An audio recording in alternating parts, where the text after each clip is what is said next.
Este cuadro lo puse específicamente porque es uno de los que transmite, digamos, esta idea de manera más clara. Si ustedes se fijan, por ejemplo, ¿observan algo extraño en el cuerpo?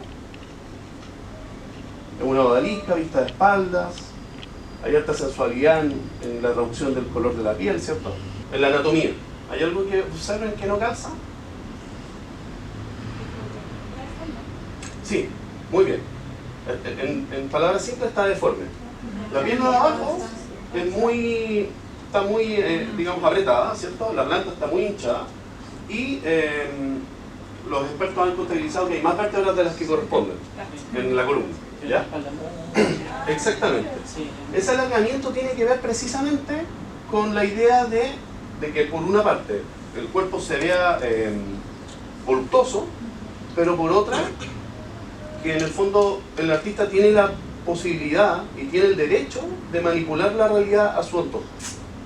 Y es una idea que después la vanguardia la va a explotar hasta, digamos, en su cabeza, digamos. Claro, se podría decir que sí. Al mismo tiempo, y por eso me parece importante tener en consideración que el neoclasicismo también se produce al mismo tiempo que el romanticismo, hay artistas que están indagando en otra suerte de temáticas y de elementos que van a conformar lo que conocemos como la subjetividad del artista moderno. Y uno de ellos es Goya, precisamente. Goya, en su serie de grabados El sueño de la razón produce, o sea, en Los Caprichos, ¿cierto? Una de esas obras es El sueño de la razón produce monstruos, y vendría siendo una especie de crítica a la ilustración, a la filosofía de la ilustración, que hace prevalecer como toda la valía del ser humano y toda la posibilidad intelectual netamente en la razón. En cambio, él lo que está mostrando es el mundo que más bien convive en el inconsciente y en lo onírico. De hecho, el búho, que históricamente ha sido el símbolo de la sabiduría, recuerden que era el emblema de la Atenea Partenos en la antigua Grecia, aparece como acosando al artista o al intelectual que aparece ahí, o al poeta. Parece una ave carroñera. Como si fuera una plaga. Exactamente, se abalanzan todos sobre el personaje, digamos, ¿cierto? Murciélago. Bueno, ¿para qué hablar de Batman? Batman es un pirateo de muchos elementos del romanticismo.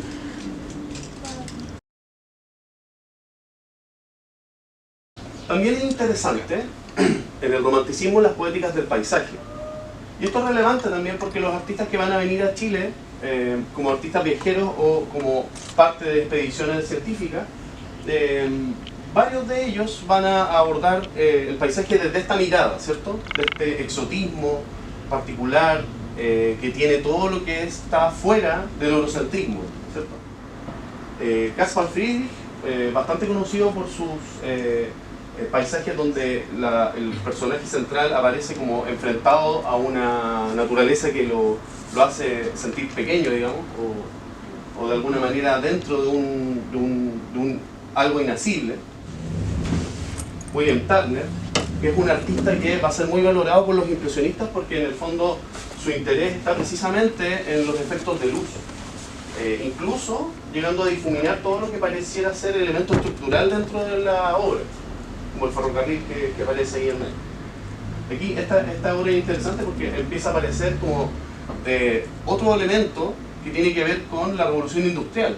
Todos estos procesos se van dando simultáneamente, ¿cierto? Por un lado está el neoclásico, está la ilustración y está el desarrollo industrial y la tecnología que empieza también a cambiar el paisaje, tanto en Europa como después, posteriormente, en las colonias.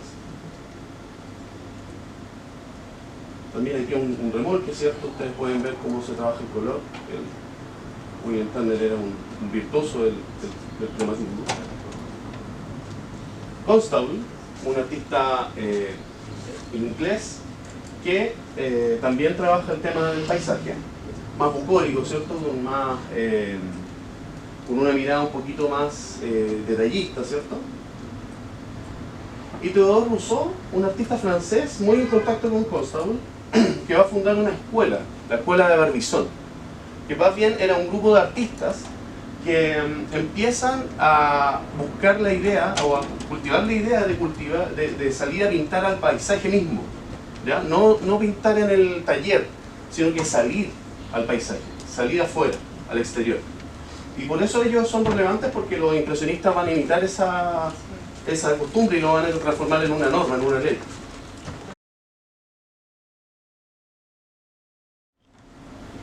Entonces, bueno, aquí lo dice claramente, es un proceso de formación, es la construcción de la nacionalidad, de la identidad. Y esa identidad se conforma a través de la imagen del paisaje, por ejemplo, de las gentes, de la raza, conceptos que van a ir también mezclándose y apareciendo en las obras que nosotros vamos a ver ahora. También es interesante tener en cuenta cómo era Chile en esa época. Un poquito antes de 1810, la provincia de Cuyo pasa a Argentina, por lo tanto quedamos así en este proceso. Con la Patagonia completa, ¿cierto? Parte de nosotros, y de Antofagasta hacia el norte, territorio boliviano. Por ejemplo, aquí hay un dibujo de José del Pozo, que era un artista sevillano, que estuvo de paso por Chile, y en particular de la isla Mocha.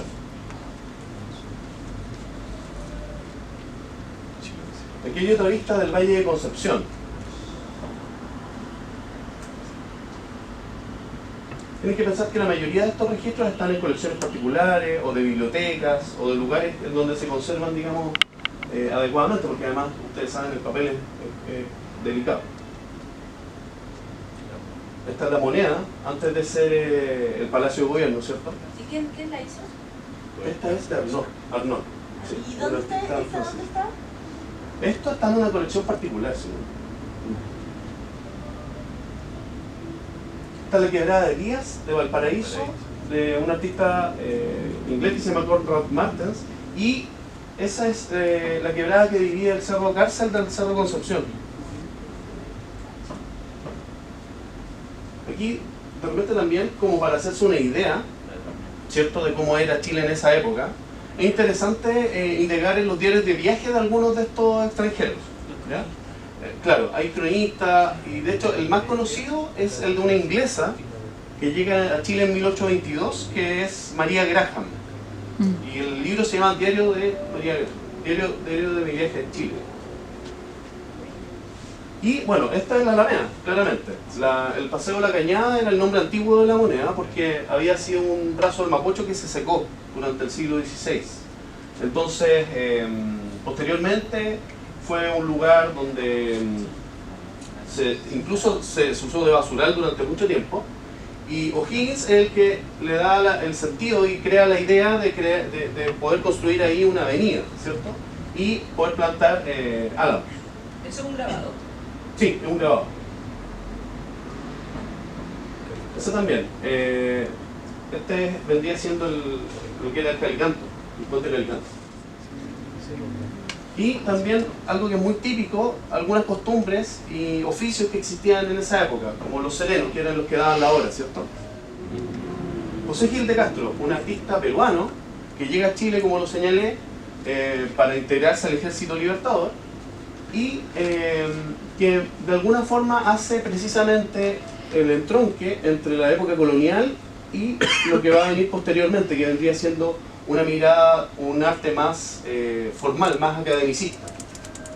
Él empieza a retratar tanto a la élite que se empieza a formar en esa época, a la élite aristocrática, ¿cierto?, como también a los líderes del proceso de independencia. Entonces esta obra, por ejemplo, es muy decisiva, muy ilustrativa de cómo se relaciona la élite con el resto de la población, a través, por ejemplo, de esta mirada del padre con su hijo, que de alguna forma también es como una idea que invita a perpetuar un poco la herencia. En ese sentido, para ser más claro, bueno, ahí hay un detalle de la obra. que precisamente tiene una ilustración que para algunos historiadores ha sido interpretada como una referencia como un poco a esta población inculta, analfabeta, que vendría siendo, digamos, no solo los indígenas, sino que en general el mestizo, digamos, chileno de la época. Aparece la idea del mono con navaja. Y una artista contemporánea, Yael Rosenbluth, utiliza e invita a un curador, que es Justo Pastor Mellado, que aparece ahí disfrazado, ¿cierto?, para hacer un video arte, un poco poniendo el acento en este cuestionamiento de esta idea idealizada de, por un lado, el aristócrata, ¿cierto?, que está perpetuando su ideario, y no solo sus recursos materiales, sino su ideario y su forma de mirar el mundo a su hijo, como una forma también de cuestionar cuáles son los patrones jerárquicos sociales en Chile, y que uno podría también traspasar al circuito del arte. Y luego Gil de Castro empieza a adquirir fama, empieza a ganar clientela y empieza a retratar a los líderes como, por ejemplo, Bernardo Higgins. Este es uno de los primeros retratos que él realiza, ¿cierto?, bastante formal, con todo su traje, digamos, oficial, ¿cierto? Disculpa, ¿y él hace todas estas pinturas por encargo? Empieza a ganar encargos. Él empieza como él era topógrafo y cartógrafo, empieza también a realizar sus dibujos y sus pinturas, y empieza a ganar fama, ¿cierto? Porque técnicamente era muy superior a lo que había en ese momento. No había muchos artistas en Chile. Hay que pensar que prácticamente no había ni muchos talleres, ni muchos artistas capacitados. Entonces él ya venía con una formación de Lima. Por lo tanto, empieza a trabajar. Ustedes pueden percibir, de hecho, en las pinturas, que no hay una proporción tan correcta, ¿cierto? Más allá de que O'Higgins, por su tamaño, ustedes saben que medía 1,5 metros. Entonces, claro, podía tener cierta complexión un poquito más apretada, pero intenta, con el tiempo empieza a evolucionar su estilo y empieza a adquirir cierto manejo mayor de la anatomía, por un lado, y ciertos recursos de la perspectiva, aunque todavía bastante rudimentario. No hay perspectiva central ahí, por ejemplo. Él utiliza generalmente perspectiva paralela, ¿cierto? Las líneas no se usan nunca. Es una especie de héroe, pero mulato. Para algunos estudiosos, podría ser lo más parecido a un posible autorretrato de Gil de Castro, porque él hizo a este héroe, ¿cierto?, José Olaya, lo pintó después de que él murió, por lo tanto no tuvo acceso a verle la cara. Entonces algunos piensan que pudo haber sido un autorretrato encubierto. De Gil de Castro hay pocos elementos biográficos que, digamos, fidedignos. La mayoría son especulaciones. Y por lo tanto, claro, se sabe de dónde estuvo, con quiénes tuvo mayores relaciones, pero en cuanto a su biografía, es poco lo que se conoce. Vino a América Latina acompañando expediciones de científicos también, como en Brasil, en México, y cuando llega a Chile, empieza también a desarrollar dibujos, paisajes, que de alguna forma nos dan cuenta de elementos de la geografía y de la topografía y de las costumbres típicas, ¿cierto? Hay un detalle, él en general es bastante minucioso en los detalles, a pesar de que tiene una pincelada bastante suelta. Si ustedes lo comparan con Gil de Castro, claro, hay un uso distinto de los colores, ¿cierto? Más allá de la temática. La reina del mercado también. Es un poco una idea que viene de la pintura barroca, ¿cierto?, como de los Países Bajos, ¿no? Como esta cosa anecdótica de recoger un momento, un espacio público, pero lo que cada personaje está haciendo, ¿no?, como una narración. También eventos históricos, festividades.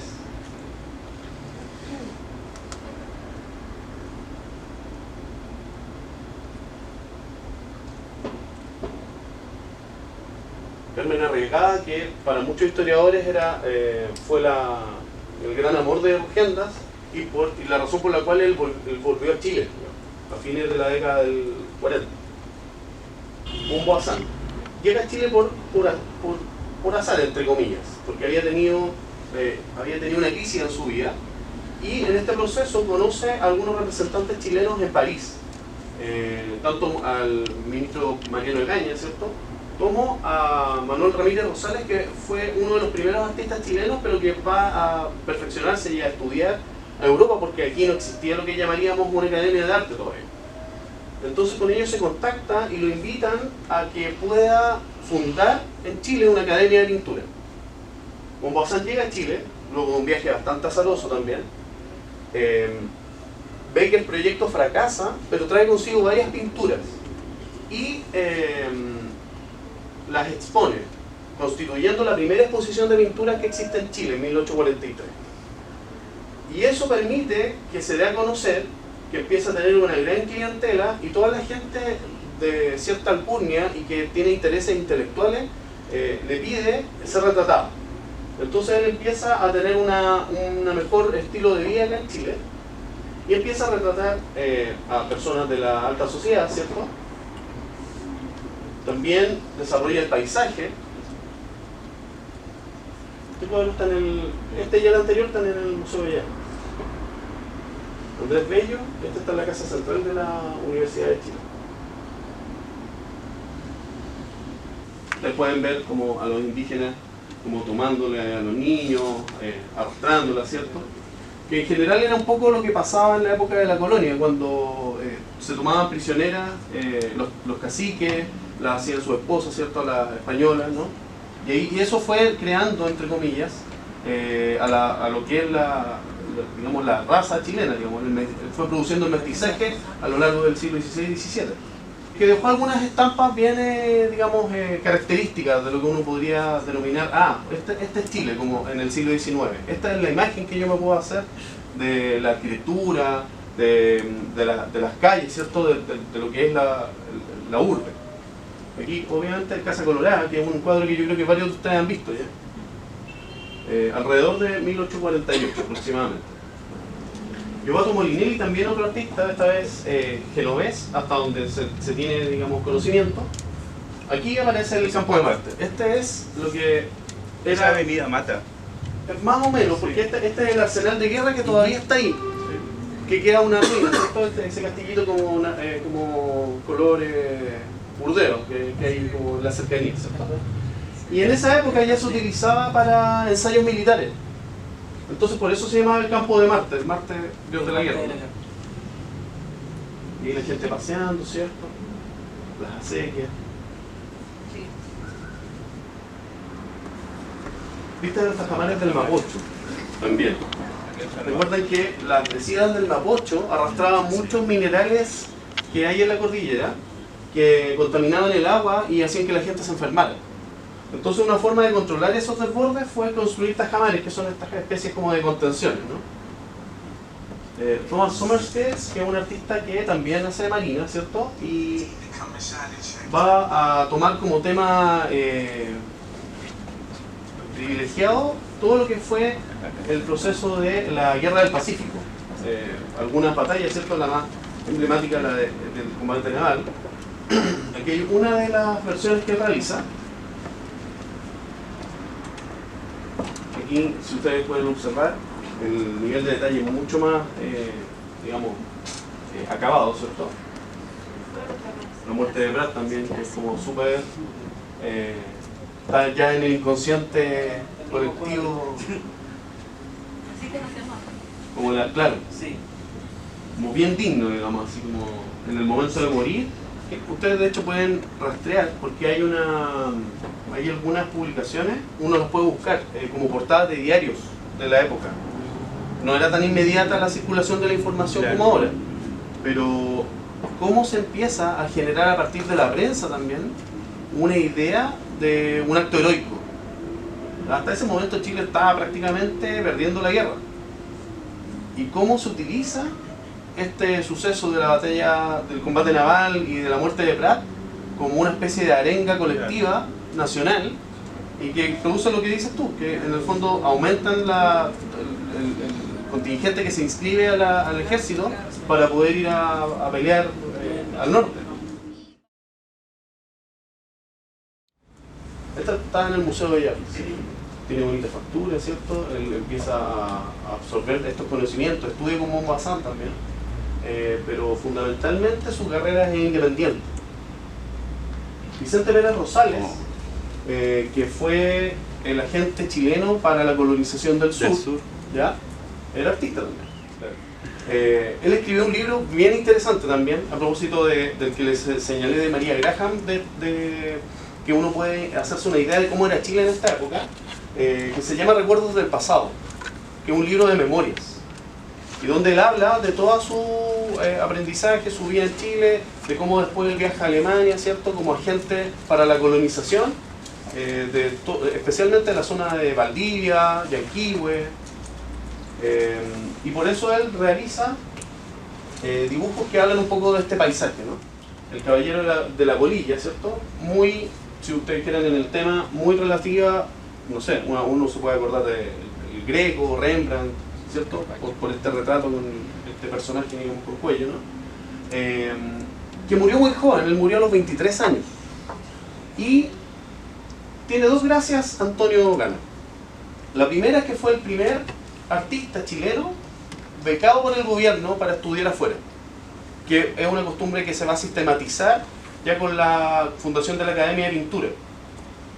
Y la segunda fue que dentro de esta beca estaba comisionado por el gobierno para que a su vuelta pudiera fundar la Academia de Pintura. Pero él vuelve en 1846 y muere. Entonces la Academia no se puede fundar. Ya, este es como el segundo fracaso de intentar fundar la Academia. El primero había sido Montbazan, porque llegó a Chile, no resultó el proyecto, pero sí se instaló como un artista privado, ¿cierto?, con clientes particulares. Y ahora Antonio Gana, que no resulta tampoco, porque se enferma en el viaje de vuelta y fallece. Francisco Javier Mandiola, también otro artista chileno, que empieza también a estudiar y a seguir, digamos, tanto a Montbazan como a otros. Todos estos artistas de alguna forma eran, no digamos amigos, pero sí conocidos y eran colegas y estaban en el mismo camino de poder formarse como artistas, pensando en que en Chile no existía una institución, digamos, profesional. Lo que existía, que a lo mejor lo mencionaron en la conferencia anterior, era que a fines de la colonia, y por iniciativa de Mariano Egaña, en 1797 si no me equivoco, se fundó la Academia de San Luis, y dentro de la Academia de San Luis, que era una especie de centro de formación, ¿no? Existía un curso de dibujo. Eso era lo más parecido a una formación profesional artística. Y esa institución, luego del proceso de independencia, se refusiona con el Instituto Nacional. Por lo tanto, lo que existía en Chile solamente hasta esta época, hasta la fundación de la Academia de Pintura, es el curso de dibujo del instituto. Ya, la Zamacueca, por ejemplo, este cuadro es bastante conocido, abordado de una manera así como bien melodramática, ¿no? Así con el gesto de ahí está mi cargo, ¿no? Ahí está la banda. Sí. Y lo que aparece aquí es una foto del año 40, ¿cierto?, del edificio que albergó durante varias décadas a la Academia de Bellas Artes.